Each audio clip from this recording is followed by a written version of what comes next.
Hello students, welcome to my channel law and GK academy. Students, आज हम लोग IPC के रैपिड रिवीजन बैच को फिर से शुरू करते हैं और देखते हैं आगे का सेक्शन। आगे का सेक्शन है जनरल एक्सेप्शन का चैप्टर शुरू होता है सेक्शन 76 से। तो अगर आप तक आपने मेरे channel law and GK academy को सब्सक्राइब नहीं किया है तो लॉ एंड जीके एकेडमी को तुरंत सब्सक्राइब कर लीजिए। और चलिए देखते हैं चैप्टर 4 क्या है।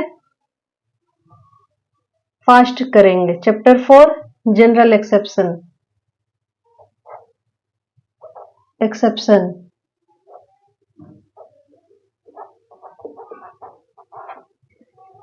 साधारण अपवाद, इसका हिंदी क्या हो गया? साधारण अपवाद।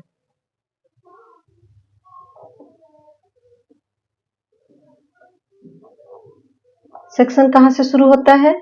किस सेक्शन से? सेक्शन 76 टू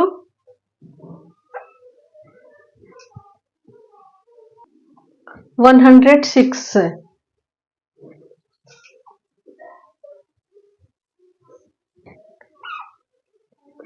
सेक्शन 76 क्या कहता है?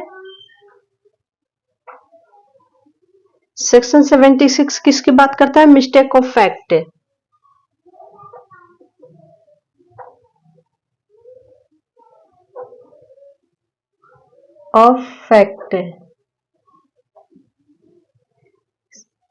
Mistake of fact. अगर कोई व्यक्ति विधि द्वारा आबद्ध या तथ्य की भूल के कारण, विधि द्वारा आबद्ध है, मिस्टेक ऑफ फैक्ट,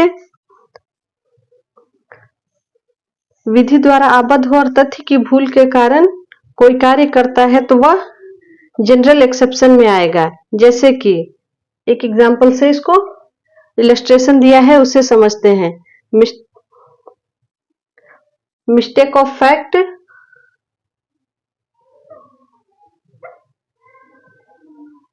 और सेकंड बाउंड बाय लॉ।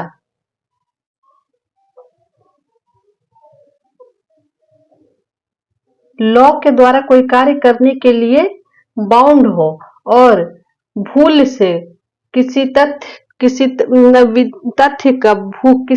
के भूल के कारण कोई कार्य करता है। कोई व्यक्ति लॉ द्वारा बाउंड हो कोई कार्य करने के लिए और तथ्य की भूल के कारण वह कोई कार्य करता है तो वह कार्य जनरल एक्सेप्शन में आएगा। जैसे कि इलस्ट्रेशन ए, एक व्यक्ति है, इसका एक सीनियर ऑफिसर है।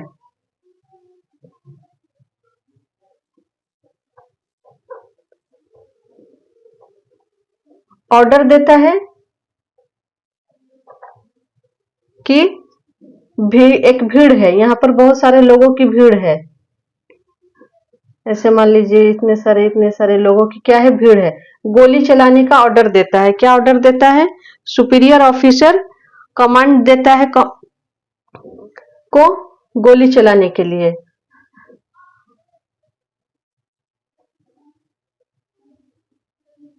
अब गोली चलाने में किसी भीड़ में किसी एक व्यक्ति की, मान लीजिए यहाँ पर बी है, सी है, बहुत सारे लोग हैं, डी है, ई है, एफ है, जी है, एच है, ये सारे व्यक्ति है, आई है, जे है, इतने सारे लोगों की भीड़ है। इसमें से मान लीजिए सी व्यक्ति को गोली लग जाती है, सी को गोली लग गई और इसकी क्या हो गई? डेथ हो गई।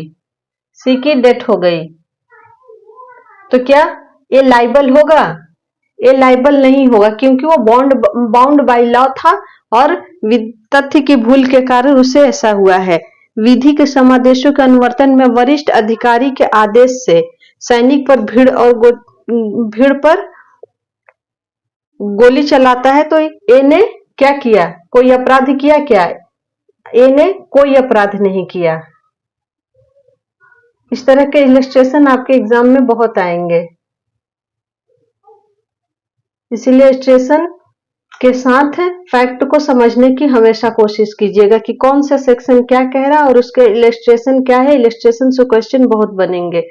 इसी को उलट के थोड़ी सी अलग कहानी भी हो सकती है या सेम इलस्ट्रेशन भी हो सकता है। सेम इलस्ट्रेशन भी बहुत ज्यादा आते हैं लेकिन थोड़ी सी अलग भी आती है। तो ये कोई अपराध नहीं किया।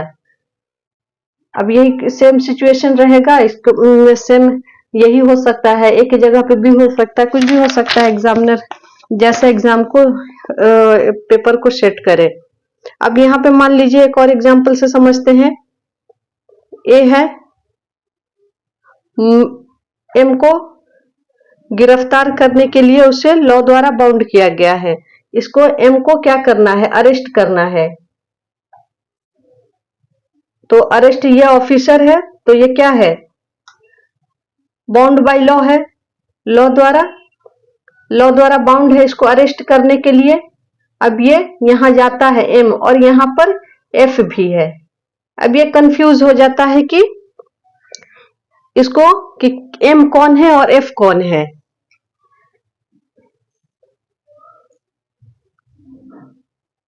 लेकिन यहां जाके वो काफी सर्च करता है, एफ है। अब उसको अरेस्ट किसको करना था, एम को करना था। ये काफी इन्वेस्टिगेशन करता है, लेकिन इन्वेस्टिगेशन में उससे लगता है इन्वेस्टिगेशन में उसे पता चलता है कि एफ जो है क्या है, एम है, और एफ को अरेस्ट कर लेता है। तो क्या ए कोई अपराध किया, तो ए ने कोई अपराध नहीं किया क्योंकि यहां तथ्य की भूल हुई है, अपराध नहीं किया। नेक्स्ट है सेक्शन 77। सेक्शन 77 क्या कहता है, एक्ट ऑफ जज acting judiciary. When acting judiciary, अगर कोई जज न्यायाधीश नैतिकता कार्य करने का कार्य करता है तो वह क्या है, नैतिकता कार्य करने के लिए बाउंड है, तो वह सद्भाव पूर्वक अगर कोई कार्य करता है तो वह लाइबल नहीं होगा। सेक्शन 78 न्यायालय के निर्णय या आदेश के अनुसरण में कोई कार्य करता है। अगर कोई व्यक्ति न्यायालय के अनुसरण में कोई कार्य करता है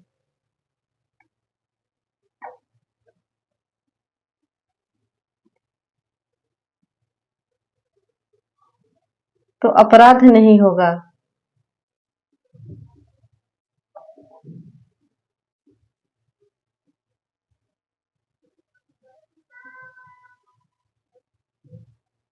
ये जज वाला है। मान लीजिए जज जो है कोई कार्य अपनी शक्ति के अकॉर्डिंग कोई कार्य अपने पावर, उसको पता होता है कि ये मेरा पावर है और मुझे ये कार्य करना है और सद्भावना पूर्वक वो कोई कार्य करता है। लेकिन मान लीजिए कि वो उसके पावर से थोड़ा सा बाहर निकल जाता है, तो क्या उसके लिए लाइबल होगा?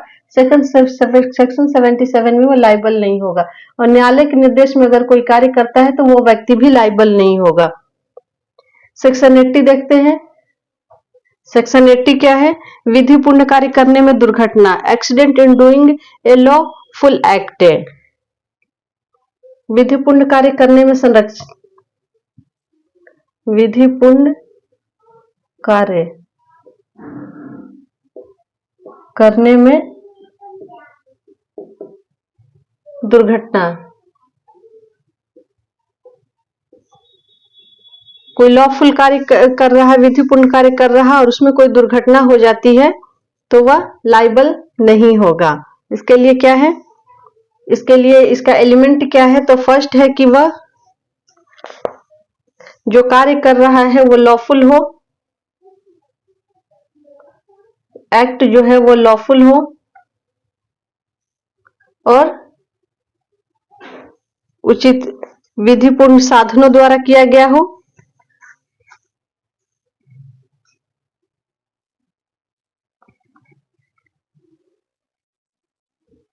लॉफुल मैनर,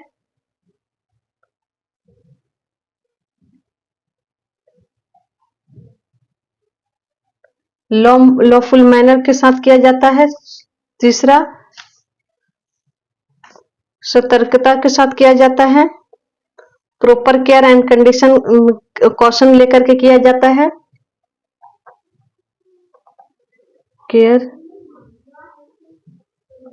एंड क्वेश्चन के साथ किया जाता है तो वह अपराध नहीं होगा। मान लीजिए कि ये इसका इलस्ट्रेशन है, ए है, कुल्हाड़ी से काम करता है और उसका कुल्हाड़ी का जो फल है वो निकल करके जा करके दूर में कोई बी व्यक्ति है खड़ा है, उसे जा करके लग जाता है और उससे उसकी मृत्यु हो जाती है, तो ये लाइबल नहीं हो, क्योंकि वो लॉफुल कार्य कर रहा था, लॉफुल तरीके से लॉफुल कार्य कर रहा था, लॉफुल तरीके से कर रहा था, प्रॉपर केयर एंड कॉशन के साथ कर रहा था। और इसमें सबूत का भार किसका होगा? अभियुक्त पर होगा। अभियुक्त पर वो खुद साबित करेगा कि मैं लॉफुल कार्य कर रहा था। बर्डन ऑफ प्रूफ,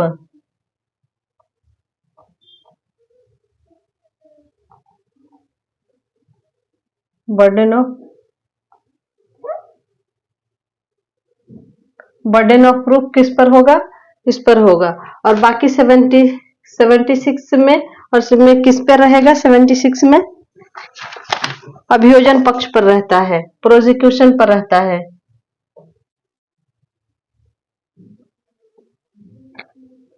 सबूत का भार किस पर होगा? प्रोसिक्यूशन पर रहेगा। सेक्शन 76 का एक बेहद लैंडमार्क जजमेंट है, आर वर्सेस टाल्सन। केस का नाम है आर वर्सेस टाल्सन। तो ये केस का नाम याद रखिएगा। ये क्वेश्चन भी मान लीजिए एग्जामिनर थोड़ा डीप में जाके पूछा तो पूछ सकता है कि सेक्शन 76 में बर्डन ऑफ प्रूफ किसके ऊपर होता है, सेक्शन 80 में किसके ऊपर होता है, तो थोड़ा डीपली थोड़ा सा हम लोग नॉलेज रखेंगे। आर वर्सेस टाल्सन सेक्शन 76 से रिलेटेड केस है, इसको नोट कर लीजिएगा। आर वर्सेस टाल्सन 81, सेक्शन 81 आवश्यकता को बताता है। इसमें कहा गया कि कोई भी कार्य जिसे अपहानि होना तो संभाव्य है, अपहानि होना संभाव्य है, संभाव्य है, लेकिन आपराधिक आशय और ज्ञान के बिना किया जाता है और उसके बड़ी क्षति को बचाने के लिए किया जाता है। आपराधिक आशय और ज्ञान के बिना किया जाता है, क्रिमिनल इंटेंशन के बिना किया जाता है।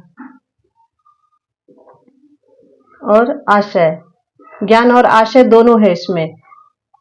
ये नहीं कि सिर्फ उसका आशय नहीं था, उसे पता भी होता कि ये करूंगा तो ये सा होगा। नेक्स्ट,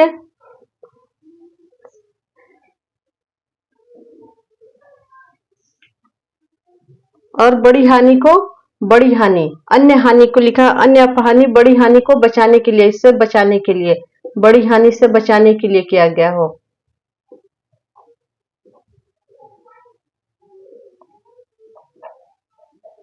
तो कोई भी तो लाइबल नहीं होगा। मान लीजिए ए है, ठीक है, इसमें मान लीजिए यहां बी का एक घर है, ऐसे बन गया। अब इसमें आग लग जाती है, तो इसको पता है कि बी को बचाने के लिए, और बी को बचाने के लिए क्या करना है, बचाने के लिए, और ये आग जो है बाहर फैलती चली जा रही है, इस सब पूरे एरिया में फैलती चली जा रही है, तो ये जो घर है इसको गिराना जरूरी है। तो ये क्या करता है, घरों को गिराने लगता है। तो क्या है, ये लाइबल है क्या? नहीं लाइबल है, ये लाइबल नहीं है, अपराध के लिए लाइबल नहीं है। ये इसका इलस्ट्रेशन भी है, और इस पर एक बड़ा केस का नाम है Dudley versus, R versus Dudley versus Dudley dude and Stephen.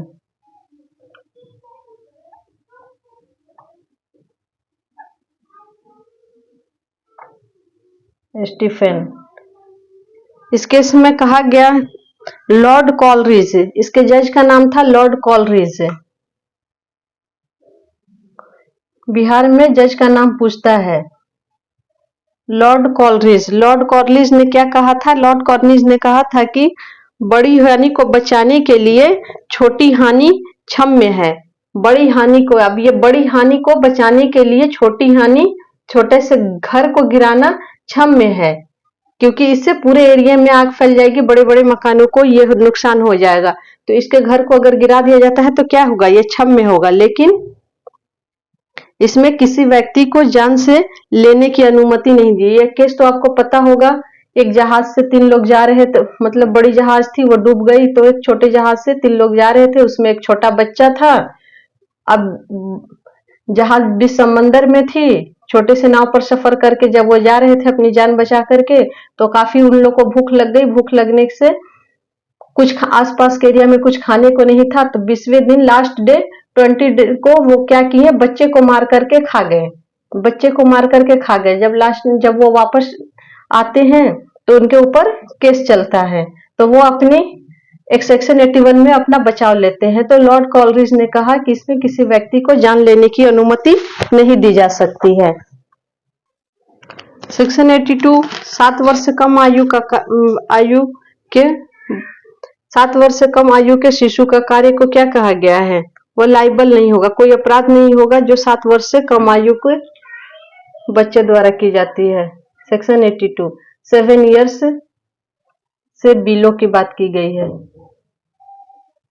नीचे कोई शिशु द्वारा कोई कार्य किया जाता है, मान लीजिए ये एक शिशु है, ये क्या है? शिशु है, इसका एज है 6 ईयर। अब मान लीजिए ये बच्चा है और मान लीजिए डी को का मर्डर ही कर देता है, तो ये मर्डर के लिए लाइबल, ए जो होगा लाइबल नहीं होगा। या चोरी कर लेता है, कोई भी अपराध करता है, कोई भी अपराध करता है, तो ए लाइबल नहीं होगा क्योंकि 7 ईयर्स से कम का है। सेक्शन 83 बस इसमें एज का फर्क है। सेक्शन 73 में कहा गया है 83 में कहा गया है कि 7 वर्ष से ऊपर हो, 7 वर्ष से ऊपर हो और 12 वर्ष से कम हो।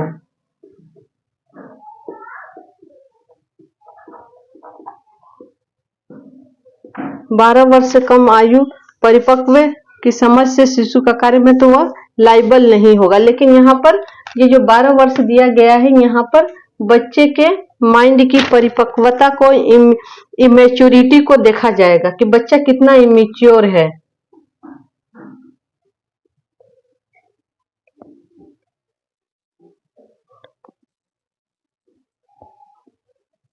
इमेच्योर है। अगर ये बच्चा 12 ही साल के एज में मैच्योर हो जाता है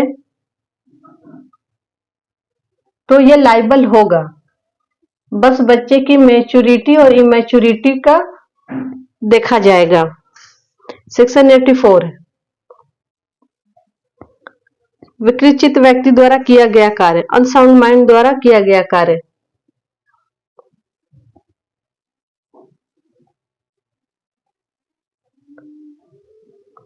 अनसाउंड माइंड द्वारा एक्ट किया गया एक्ट, तो क्या होगा? वह लाइबल। अनसाउंड माइंड, मान लीजिए कि अनसाउंड माइंड है, उससे जो कार्य करते, इसके मेन एलिमेंट क्या है? वह जो कुछ कर रहा है। मान लीजिए ये अनसाउंड माइंड है, यह जो कुछ कर रहा है,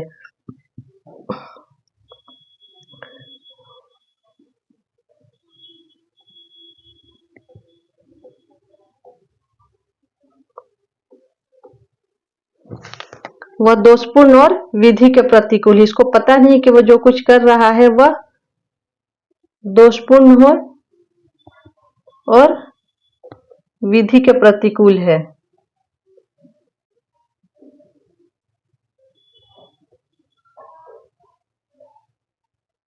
तो ये लाइबल नहीं होगा। और इसमें बर्डन ऑफ प्रूफ एक्यूज्ड पर ही होगा। बर्डन ऑफ प्रूफ किस पर होगा? बर्डन ऑफ प्रूफ ए पर होगा। इस पे फेमस केस है मैकनॉटन का केस।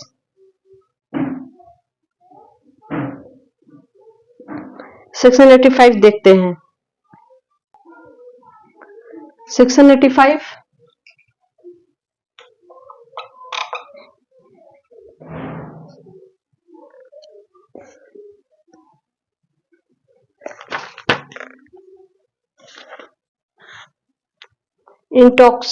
इंटॉक्सिकेशन की बात करता है।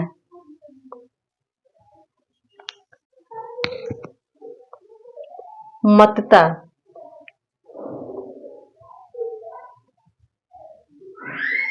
इंटॉक्सिकेशन,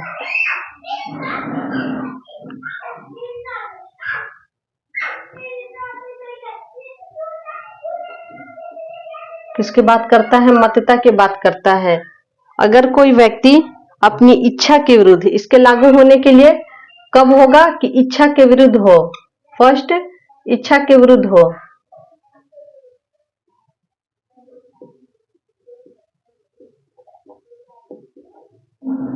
ये नहीं कि अपने मर्जी से हम मतता कर लिए और मतता करके इंटॉक्सिकेशन नशा कर लिया और नशा करके और इसका फायदा उठा ले। मतता किस कारण हुई हो? उसकी इच्छा के विरुद्ध उसे नशा दिया गया हो, इंटॉक्सिकेशन किया गया हो, और नशे की हालत में वह जो कर रहा है वह अनलॉफुल हो और वह विधि के विरुद्ध हो, वह जानने में समझने में असमर्थ हो, तो वह इसका लाभ सेक्शन 85 में उठा सकता है। इस पर फेमस केस है वासुदेव बनाम पेप्सू राज्य। यह केस किससे रिलेटेड है? सेक्शन 85 से। सेक्शन 85 इच्छा के विरुद्ध मतता की बात करता है और सेक्शन 86 में क्या अंतर है? दोनों एक दूसरे से रिलेटेड है। किसी व्यक्ति द्वारा जो मतता में है किया गया अपराध उसे ज्ञान है और आशय से अपेक्षित है।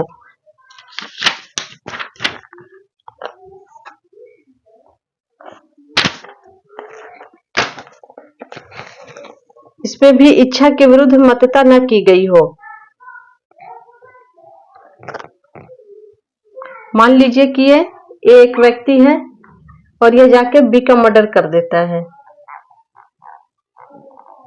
मतता इतना ज्यादा ये इंटॉक्सिकेटेड है, इतना ज्यादा ये मतता में है, इतना नशा में है कि इसको पता नहीं होता है कि यह कार्य गलत है और यह विधि के विरुद्ध है, अनलॉफुल है, मर्डर करना अनलॉफुल है, और जाके इसकी मर्डर कर देता है। और इसको इतना ज्ञान नहीं होता है, चीजें एक तो इंटेंशन नहीं होना है और उसको इतना इस कार्य का नॉलेज नहीं हो कि ये जो कर रहा हूं दोषपूर्ण है, लेकिन ये जो नशा है या इसकी इच्छा के विरुद्ध दिया गया हो।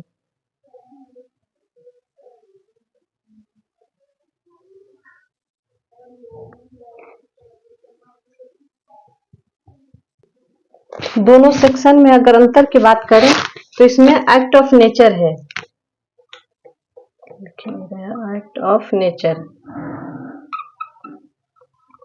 एक्ट ऑफ नेचर, ए को पता ही नहीं होता है कि वो जो कार्य कर रहा है वह विधि विरुद्ध है, लॉ के विरुद्ध है, और यहाँ पर है उसे ज्ञान, अगर मतता नहीं दी जाती, उसे नशा नहीं दी जाती, तो वह उसे मतता नहीं दी जाती जो उसके इच्छा के विरुद्ध दी गई है, तो वह ज्ञान और आशय से जान जाता है कि यह मर्डर करना क्या है, मर्डर कर रहा हूं, गलत काम कर रहा हूं, तो वह नहीं करता। मतता में होता तो वह चीज जिससे मतता हुई है ज्ञान और आशय, मानो वह वही ज्ञान और आशय, यहाँ पर ज्ञान और आशय, वहां एक्ट ऑफ नेचर की बात की गई है, यहाँ ज्ञान और आशय।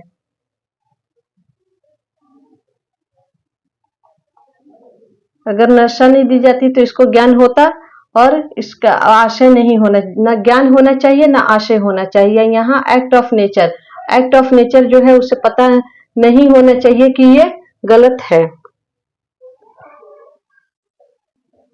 सेक्शन 87 सम्मति से किया गया कार्य, सम्मति से किया गया कार्य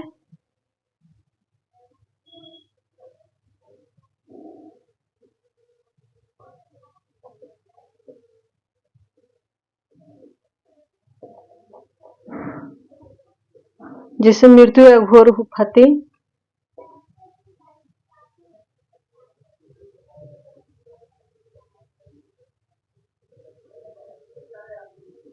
उपहति करने का आशय ना हो, करने का आशय ना हो,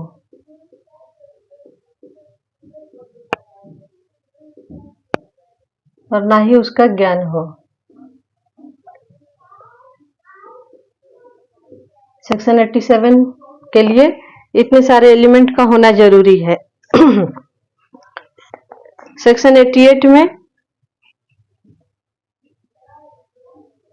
किसी व्यक्ति के फायदे के लिए सम्मति से सद्भाव पूर्वक किया गया, ये सब रिलेटेड हो गया। सेक्शन 87 से क्या होता है, सम्मति, कंसेंट से शुरू हो जाता है।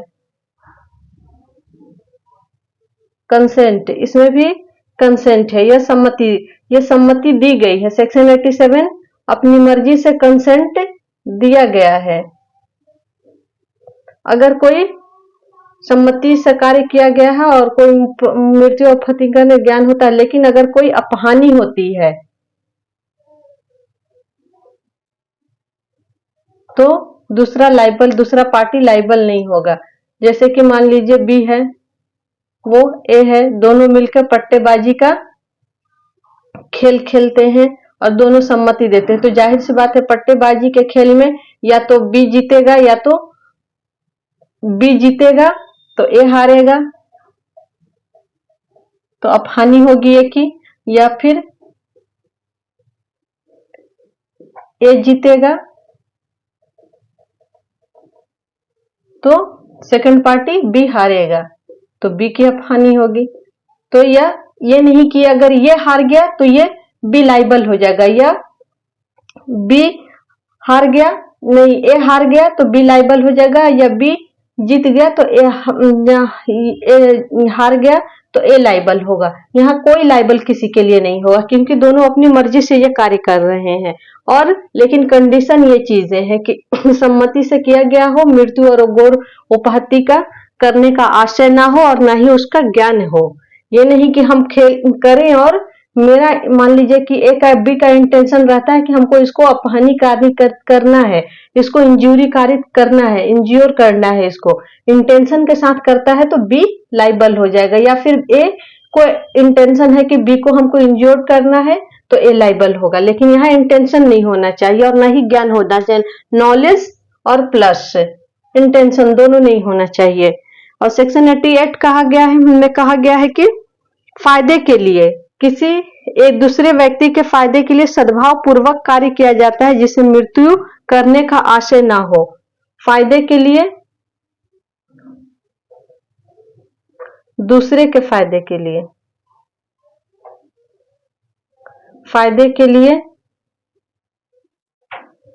सम्मति से, इसमें भी सम्मति दी जाती है, कार्य किया जाता है।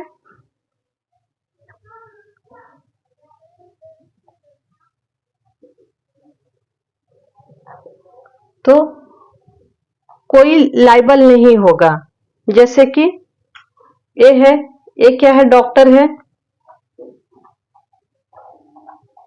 बी मरीज है, अब इसका क्या करना है, ऑपरेशन करना है, सिजेरियन करना है, तो यह बी अपना कंसेंट देता है, कंसेंट देता है कि ठीक है मेरा शल्य क्रिया करो।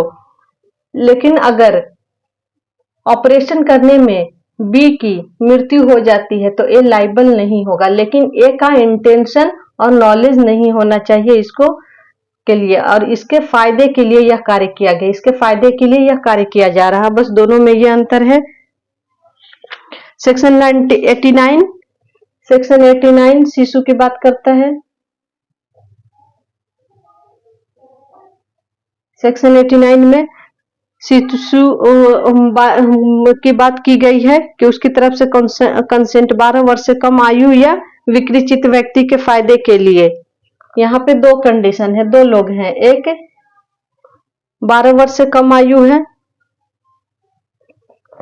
बालक है जिसका आयु 12 वर्ष से कम हो, और यहाँ विकृचित व्यक्ति है।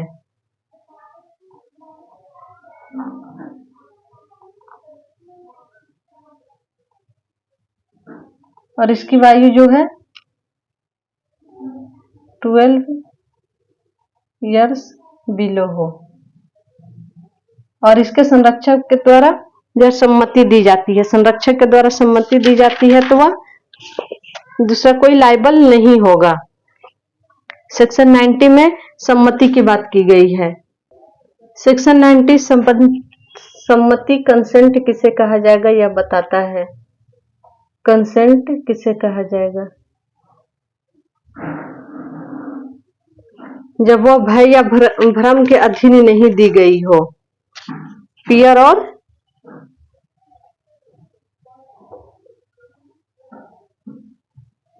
मिसकंसेप्शन।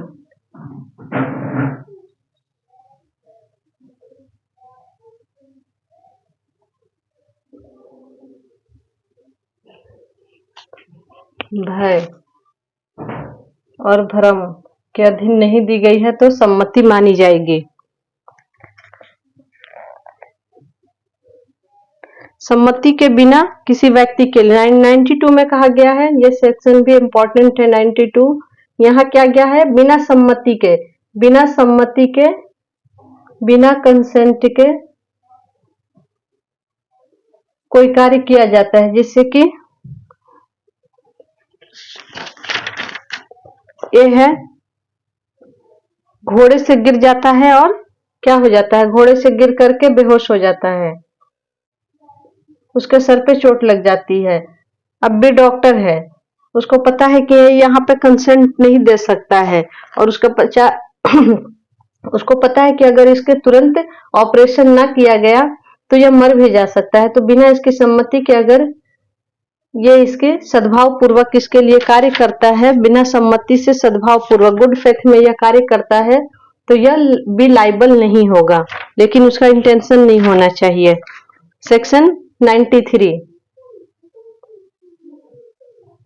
सद्भाव पूर्वक संसूचना देना।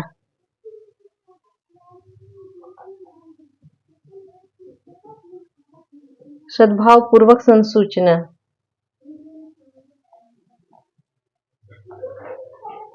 अब एक कोई बीमारी से पीड़ित है, मान लीजिए कि इसको कैंसर है।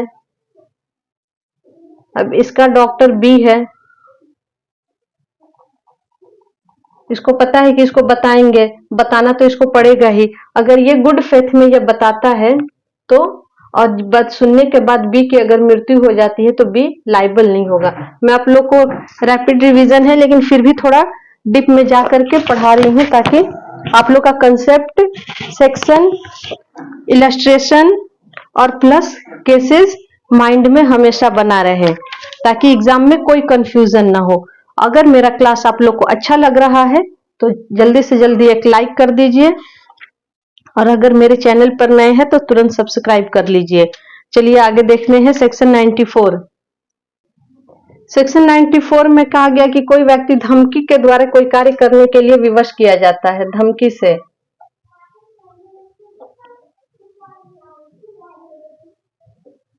धमकी से कार्य करने के लिए विवश किया जाता है तो वह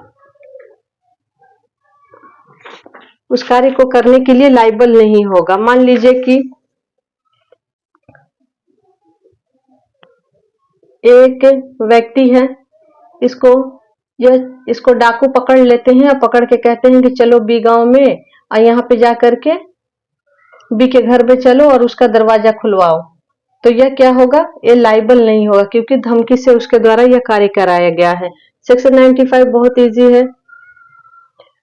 तुच्छ अपहानि करने वाला कार्य, एक्ट कॉजिंग स्लाइट हार्म, छोटा सा अगर कोई कार्य किया जाता है जिससे छोटी सी अपहानि होती है। सेक्शन 95 में छोटी अपहानि कार्य की जाती है, बिल्कुल छोटी हो, कोई बात इस कारण अपराध नहीं है कि वह उससे कोई हानि हुई, तो वह अपराध नहीं मानी जाती है।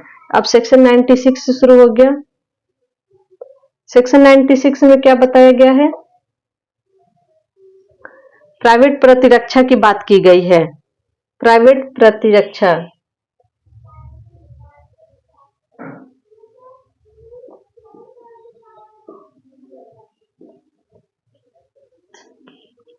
प्राइवेट डिफेंस की बात की गई है।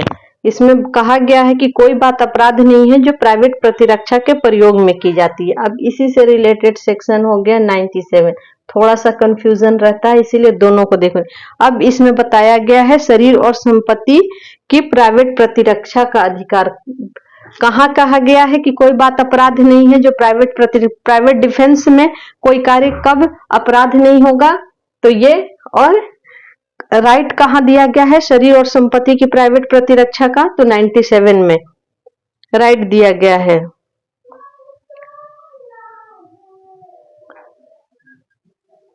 तथा संपत्ति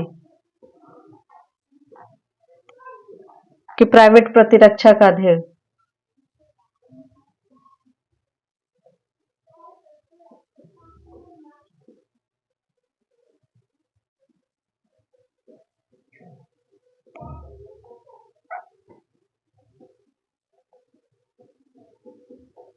इसमें अनाउंस किया गया है, इसमें दिया गया है।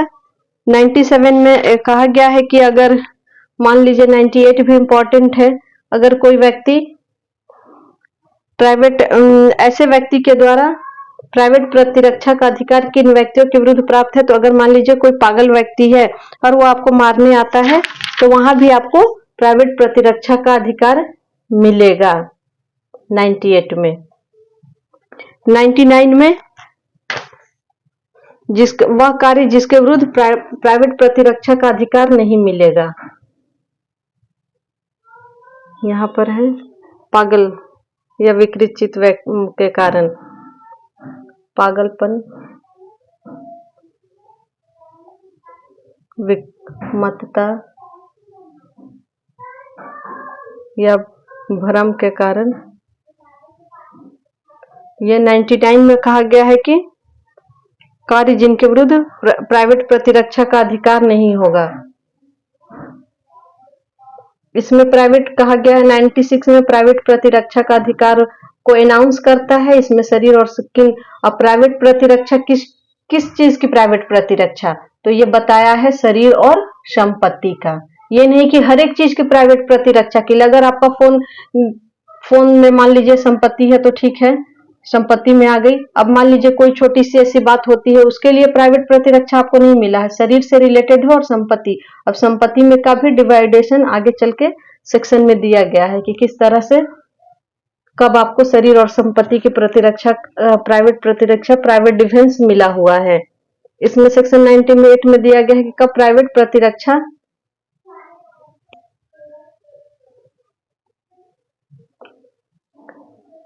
का अधिकार नहीं है।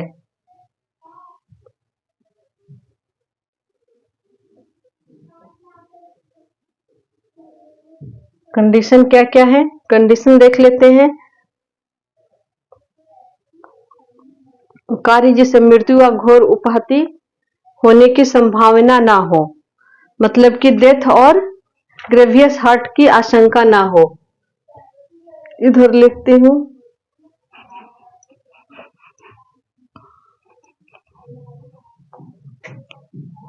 इसमें फर्स्ट कंडीशन क्या है, डेथ और ग्रेवियस हार्ट।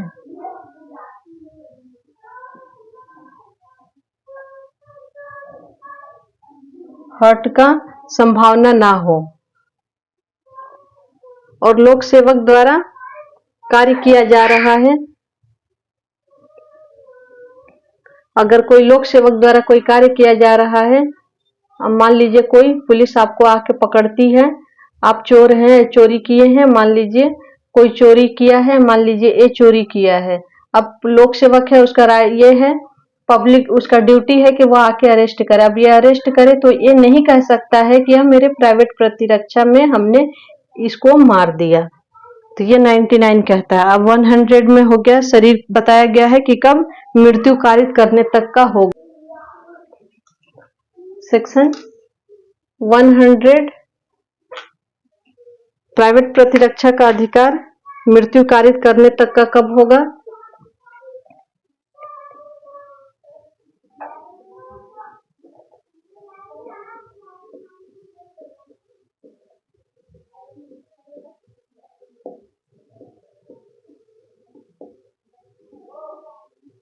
मृत्यु कारित करने का होगा। कब मृत्यु कारित करने का?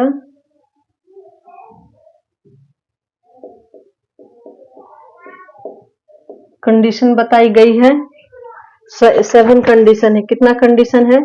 7 कंडीशन बताई गई है। 7वें कंडीशन को सबसे लास्ट जो कंडीशन है इसको कब ऐड किया गया है यह देखना जरूरी है। यह है दंड विधि अधिनियम 2013 द्वारा जोड़ा गया है। फर्स्ट है हमला, इसमें 7 कंडीशन दिया गया है। एक में हमला है, ये आप लोग देख लीजिएगा कौन कौन सा कंडीशन है। 7 जो कंडीशन इसको कब अमेंड करके डाला गया है तो दंड विधि संशोधन अधिनियम 2013 द्वारा। 101 कहता है कि कब प्राइवेट प्रतिरक्षा कब प्रारंभ मृत्यु से भिन्न कब की जा सकती। इसमें 100 में मृत्यु तक का मृत्यु का राइट दिया गया है। इसमें कहा गया है कि मृत्यु कब की, मृत्यु से भिन्न कब, अन्य अपहानि कब की जा सकती है।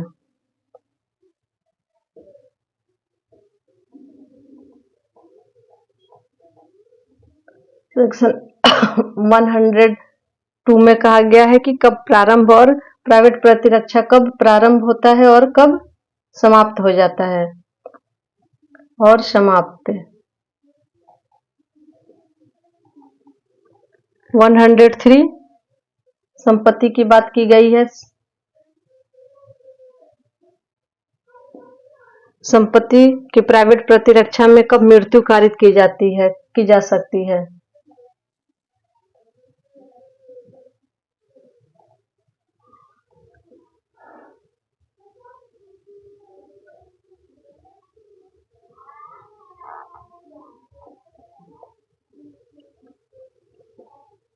मृत्यु कब की जा सकती है, इसमें भी कंडीशन बताया गया है। की जाएगी या की जा सकती है। फर्स्ट है लूट है, रात्रोगृह भेदन है। इसमें 4 कंडीशन है। इसमें 7 कंडीशन है और सेक्शन 30 में 4 कंडीशन दिया गया है।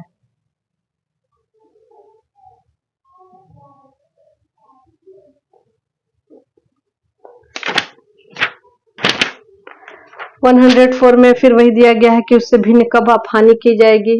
104 105 में दिया गया है कि कब प्रारंभ होता है, कब संपत्ति के प्राइवेट प्रतिरक्षा प्रारंभ होती है, कब समाप्त हो जाती है। अब 106 में दिया गया है कि घातक हमले के विरुद्ध प्राइवेट प्रतिरक्षा। सेक्शन 106 में घातक हमले के विरुद्ध कब प्राइवेट प्रतिरक्षा, निर्दोष व्यक्ति की अपहानि की जा सकती है। इसको एक एग्जाम्पल से समझ लेते हैं। ए है भीड़ पर आक्रमण किया जाता है।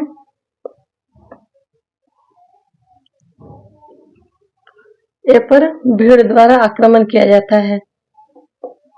ये भीड़ है, इस पर आक्रमण किया जाता है। अब ये अपने प्राइवेट प्रतिरक्षा में भीड़ पर गोली चलाता है, जिसमें कोई एक बच्चा है, मान लीजिए सी एक बच्चा है, इसको गोली लग जाती है। बिना इसको पर गोली चलाई ये अपने अपहानि की अपने प्राइवेट प्रतिरक्षा का उपयोग नहीं कर सकता है, तो यह इसके लिए लायबल नहीं होगा, इसकी मृत्यु के लिए।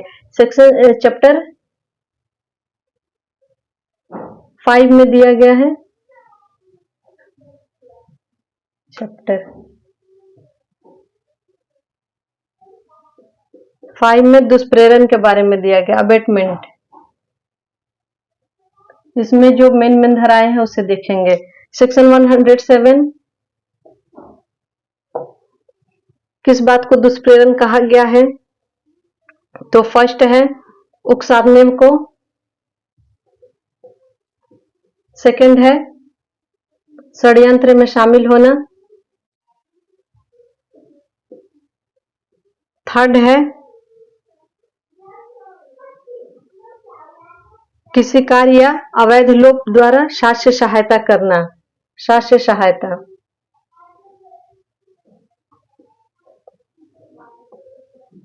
ये तीनों कंडीशन 107 के लिए फुलफिल होना जरूरी है। 108 में दुष्प्रेरक के बारे में कहा गया कि कौन व्यक्ति दुष्प्रेरक होगा। दुष्प्रेरक अबेटर, कौन व्यक्ति अबेटर होगा।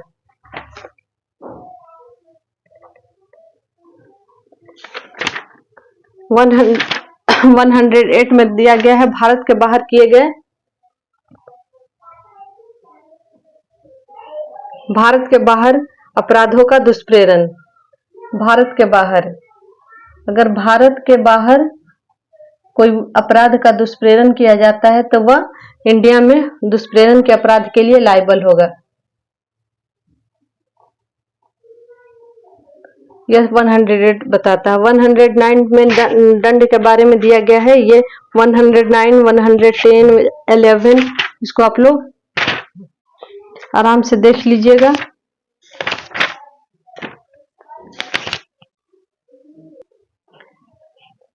चैप्टर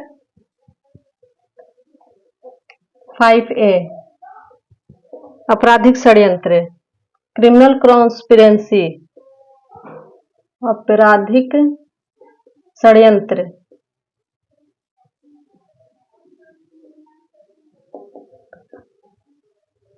क्रिमिनल कॉन्स्पिरेंसी के बारे में कहा गया है, सेक्शन है 120A। किस सेक्शन में दिया गया है? 120A में दिया गया है। इसके लिए कोई कार्य, जब दो व्यक्ति, इसके लिए क्या कंडीशन है? फर्स्ट, दो व्यक्ति होने चाहिए, 2 पर्सन, दो व्यक्ति लिखती हूं। कार्य, 2 या 2 से अधिक,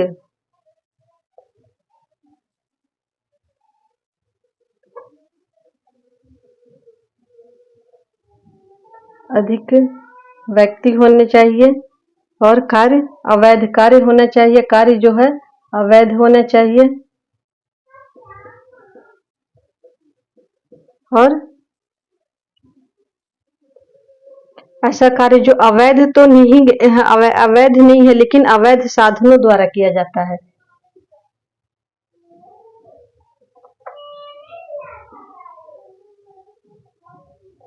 अगर 2 या 2 से अधिक कार्य अवैध होना चाहिए और अवैध साधनों द्वारा किया जाना चाहिए, तो वह क्या होगा? क्रिमिनल कॉन्स्पिरेसी के लिए लायबल होगा। इसमें अपराध करने के लिए सहमति के सिवाय आपराधिक षड्यंत्र तब तक नहीं होगी जब तक कि सहमति के अलावा कोई कार्य उसके अनुसरण में उस सहमति के एक से अधिक पक्षकारों द्वारा कर नहीं दिया जाता है। क्रिमिनल कॉन्स्पिरेसी के लिए, उसके क्रिमिनल कॉन्स्पिरेसी को कार्य को करने के लिए उसके कार्य के अनुसरण में सहमति के साथ साथ उस कार्य के अनुसरण में कोई कार्य किया जाना आवश्यक है। और इसका 120B में इसका दंड दिया गया है। दंड आप लोग देख लीजिएगा। 121 में चैप्टर 6। अब हम लोग चैप्टर 6 देखते हैं।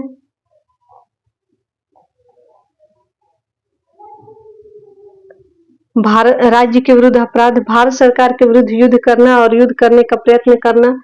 सेक्शन 121 भारत सरकार के विरुद्ध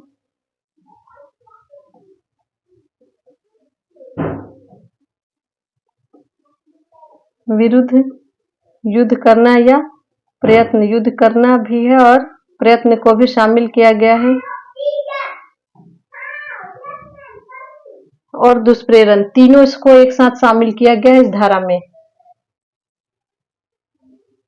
करना को भी, प्रयत्न को भी, तीनों को एक साथ दंडनीय बनाया गया है।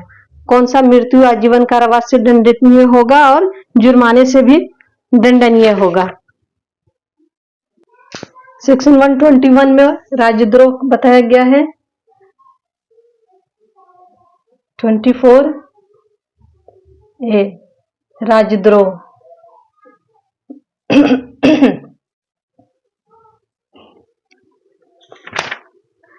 सेक्शन चैप्टर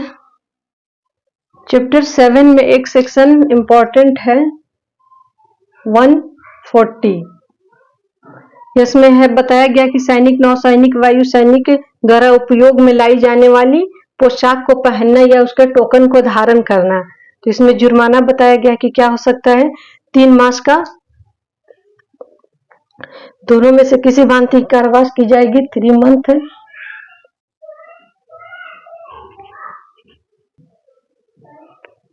और या जुर्माना कितना होगा, 500 रुपए तक का हो सकता है। 141 में विधि विरुद्ध जमाव के बारे में कहा गया है। विधि विरुद्ध जमाव,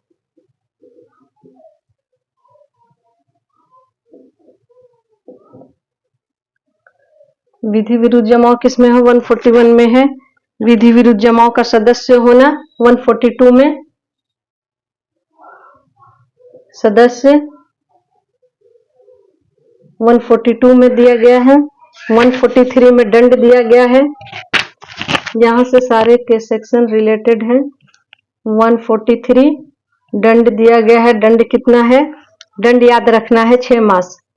अगर कोई सदस्य होता है तो उसको कितना मिलेगा, 6 मंथ। दोनों में से किसी भांति के कारावास से दी जाएगी। इधर इम्प्रिजमेंट ऑफ इधर डिस्क्रिप्शन, या जुर्माना या दोनों, फाइन या दोनों। 144 में है घातक आयुध से सज्जित होकर के जमाव में सम्मिलित होना। 146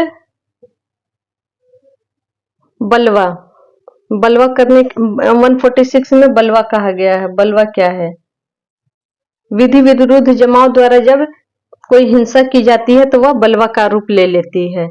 और बलवा का दंड दिया गया है, याद रखिएगा, सिंपल सा, विधि विरुद्ध। जो 141 द्वारा है उसमें अगर हिंसा कर दी जाती है विधि विरुद्ध जमाव द्वारा, या मान लीजिए कि ये जमाव है, इतने सारे लोग जमा है, यह विधि विरुद्ध है और इन लोगों द्वारा हिंसा फैलाई जाती है तो ये क्या हो जाएगा, बलवा हो जाएगा। सिंपल सा यही होता है। इसका दंड कहाँ दिया गया है, 147 में 2 वर्ष तक की, या जुर्माने से, या दोनों। 2 इयर्स फाइन में ये पूछता है इसका कितना, इसका दंड है, पनिशमेंट को पूछता है 2 ईयर से, या जुर्माना या दोनों से दंडित किया जाएगा। और उसके बाद है घातक आयुध से सजकर। 149 समान उद्देश्य की बात की गई है।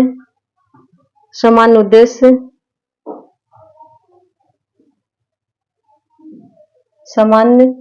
समान आशय सेक्शन, समान आशय सेक्शन 34 और समान उद्देश्य सेक्शन 149।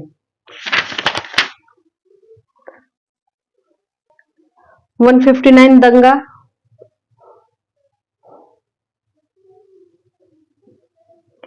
बलवा अलग चीज है, दंगा अलग चीज है। इसमें कहा गया है कि 2 या 2 से अधिक व्यक्ति सार्वजनिक स्थान में लड़ करके लोक शांति में विघ्न डालते हैं तो यह दंगा कहलाता है। और दंगा का दंड दिया गया है 160 में, कितना है, 1 मास तक की हो सकेगी, या जुर्माने से 1 मंथ, दोनों में से किसी भांति के कारावास से, ये बार-बार दोनों में से किसी भांति की कारावास से हो सकती है, चाहे वो सादा हो चाहे वो कठोर हो, कोई भी हो सकता है। 1 मंथ तक का होगा और 100 रुपए का फाइन हो दिया जा सकता है, या दोनों दिया जा सकता है, दोनों दिया जा सकता है। 170 लोक सेवक का प्रतिरूपण, लोक सेवक का प्रतिरूपण। 140 में क्या था, वायुसेना, थल सेना के सैनिकों द्वारा उपयोग में लाई जाने वाली पोशाक पहनना या टोकन धारण करना। और यहाँ पे लोक सेवक का प्रतिरूपण, तो दोनों में से किसी भांति की कारावास से इसको सजा दी जा सकती है, चाहे वह 2 वर्ष तक, जिसकी अवधि 2 ईयर्स तक हो सकती है। जुर्माने से इसमें पनिशमेंट कितना होगा, 2 ईयर्स, या जुर्माना, फाइन, या दोनों। इसमें हमको बस इतना ही लिखना, याद रखना है। आगे देखते हैं निर्वाचन से संबंधित एक 90 चैप्टर 9A है, इसमें थोड़ा सा देख लीजिएगा आप लोग। अब चलते हैं चैप्टर 11।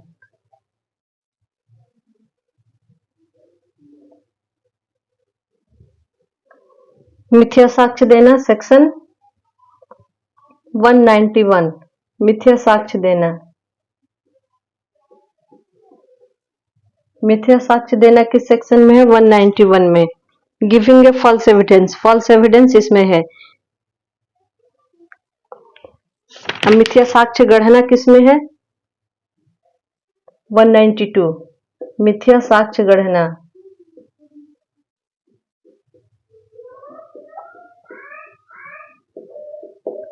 मिथ्या साक्ष्य देने के लिए दंड कितना दिया गया है,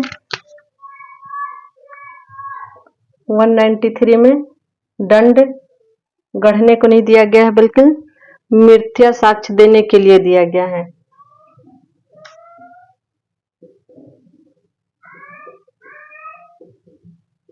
साक्ष्य का दंड कितना दिया गया है, वह दोनों में से किसी भांति कार्रवाई जिसकी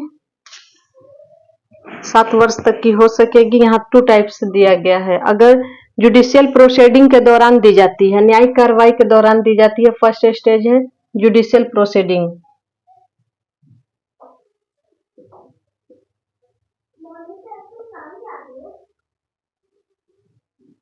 प्रोसीडिंग के दौरान दी जाती है तो पनिशमेंट कितना हो जाएगा, 7 ईयर्स से। दोनों में से किसी भांति के कारावास से 7 ईयर्स, या जुर्माने से, या दोनों से, और फाइन, और बोथ। अगर जुडिशियल प्रोसीडिंग का अलग मामला है तो यह 7 ईयर्स से घट करके 3 ईयर्स हो जाएगी। और इन्वेस्टिगेशन, इसका स्पष्टीकरण 2 में कहा गया है, एक्सप्लेनेशन 2 में कहा गया है कि इन्वेस्टिगेशन जो होती है सेना के समक्ष, एक्सप्लेनेशन 1 में सेना न्यायालय के समक्ष विचारण न्यायिक कार्रवाई है, और सेक्शन एक्सप्लेनेशन 2 में अन्वेषण जो की जाती है पुलिस द्वारा, वह भी जुडिशियल प्रोसीडिंग। 195A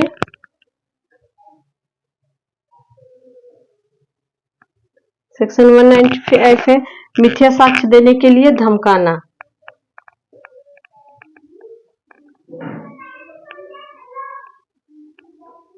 देने के लिए धमकाना।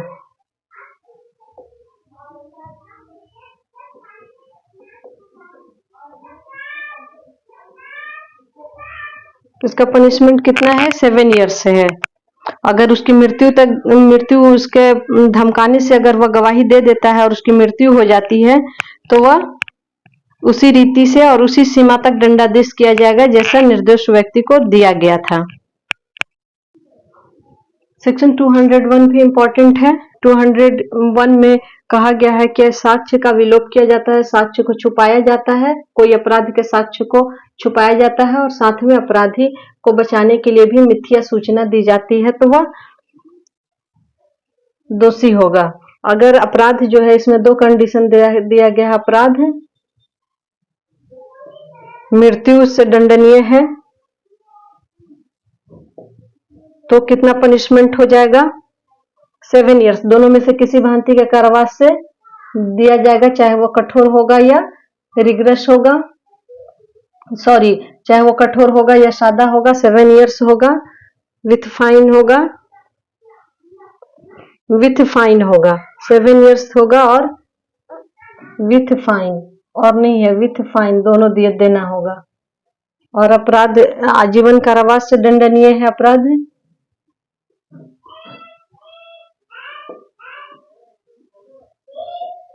तो यह पनिशमेंट 3 ईयर्स होगी।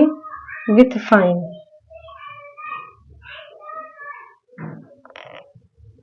और 10 वर्ष से कम है तो जितना भी दीर्घतम जो अपराध किया गया है उसके दीर्घतम अवधि से उसका 1/4 दिया जाएगा। सूचना देने में सूचना देने के लिए आबद्ध व्यक्ति द्वारा अपराध की सूचना देने का शास्त्र लोप करना। सेक्शन 202 में सूचना देने का लोप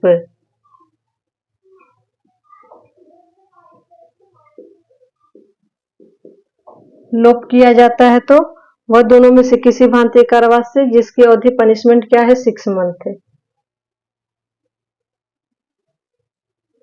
या जुर्माने से या दोनों से, दोनों से। सूचना का लोप, सूचना देने में लोप किया जाता है, नहीं दिया जाता है, या मिथ्या सूचना दी जाती है। ये सेक्शन तीनों इंपॉर्टेंट है। 203 में है अपराध के बारे में मिथ्या सूचना देना, गलत सूचना देना। अपराध के बारे में मिथ्या सूचना देना, अगर वो अपराध 2 वर्ष तक की हो सकेगी, जुर्माने से और दंडित या दोनों से दंडित किया जाएगा। तो पनिशमेंट कितना होगा मिथ्या सूचना के लिए? 2 इयर्स और फाइन या दोनों।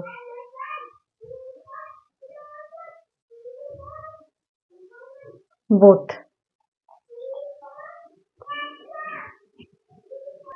अपराधी को संश्रय देना।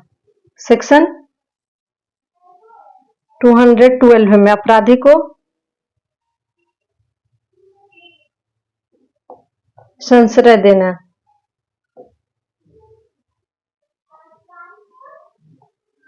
हावरिंग करना ऑफेंडर को।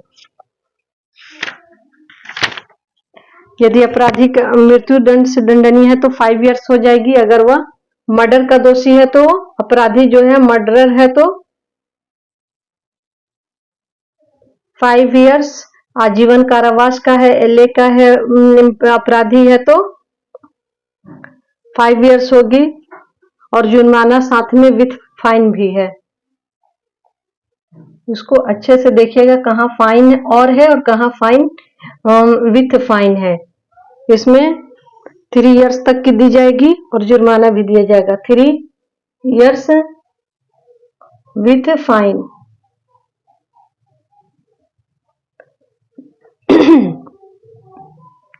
अगर कोई उपहार लेता है तो वह मृत्यु, अगर मर्डरर है, अगर यही चीज कोई अपराधी को संश्रय देकर उसे हार्बरिंग करके क्या करता है, उपहार लेता है, तो सेक्शन 213 में चला जाएगा मामला। और अगर मर्डरर है तो उसे कितना पनिशमेंट मिलेगा? गिफ्ट लेने के लिए 7 इयर्स। ये 5 इयर्स से बढ़ करके कितना हो जाएगा? 7 इयर्स विथ फाइन हो जाएगा। अगर आजीवन कारावास से है तो 3 इयर्स होगा और फाइन ही साथ में रहेगा। इसका तो 3 इयर्स ही रहेगा, लेकिन इसका 5 से 7 इयर्स हो जाएगा।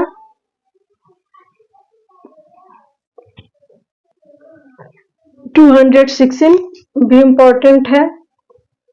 डाकुओं या लुटेरों को, रॉबर या डॉकेटी को संश्रय देना।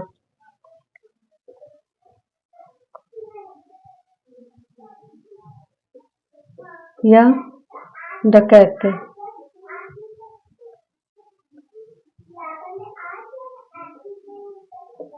संश्रय देना। इसमें कठिन कारावास दी जाएगी। इसमें पनिशमेंट क्या होगा? कठिन होगा।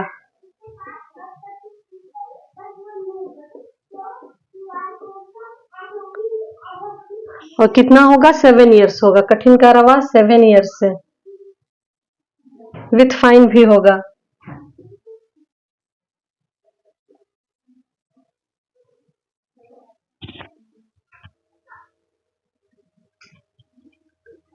सेक्शन 206 में है लुटेरे और डकैतों को संश्रय देने पर कठिन कारावास दी जाएगी और कितना? 7 इयर्स और विथ फाइन दी जाएगी। सेक्शन लुटेरों और डकैतों को संश्रय देना। 228A में पीड़ित व्यक्ति की पहचान की अगर कोई प्रकटीकरण करता है तो इसकी फाइन कितनी होगी, 2 इयर्स होगी विथ फाइन होगी। 229 में जूरी असेसर कर प्रतिरूपण करता है तो वह पनिशेबल होगा 2 इयर्स के लिए, और फाइन या तो फाइन देना होगा या दोनों, फाइन और इम्प्रिजमेंट, 2 इयर्स का इम्प्रिजमेंट दोनों दिया जा सकता है। 229 में जमानत पर छोड़े गए व्यक्ति न्यायालय में हाजिर नहीं होता है। अगर किसी व्यक्ति को बेल दी जाती है और न्यायालय में हाजिर होने में वो असफल रहता है तो उसको कितना पनिशमेंट दिया जाएगा, 1 ईयर का दिया जाएगा, या तो फाइन जुर्माना देना होगा या तो दोनों लागू होगा। नेक्स्ट है सिक्का। सिक्का चैप्टर 12 में है सिक्का। सिक्का किसे कहते हैं, सिक्के का कूटकरण। इसमें से क्वेश्चन बहुत कम आते हैं। और उसके बाद है सेक्शन 14, थोड़ा सा है 268 लोक उपताप पब्लिक न्यूसेंस। इसको मैं नेक्स्ट वीडियो में अपलोड कर दूंगी क्योंकि एक वीडियो काफी लंबा हो जाएगा तो आप लोग के लिए देखने में भी काफी मुश्किल आती है बड़ी वीडियो को। तो आई होप कि आपको मेरा क्लास अच्छा लग रहा होगा। अगर क्लास मेरा अच्छा लग रहा है तो मेरे वीडियो को ज्यादा से ज्यादा लाइक एंड शेयर कर दीजिए और मेरे channel law and GK academy को सब्सक्राइब कर दीजिए। आने वाले टाइम पे मैं इसी तरह सारे subject physics, chemistry, bio, geography, history, ancient history, medieval history सारे पर रैपिड रिवीजन लाऊंगी। रैपिड रिवीजन तो नाम है लेकिन इसमें मैं डिटेल में आप लोग को काफी अच्छे से पढ़ा रही हूँ।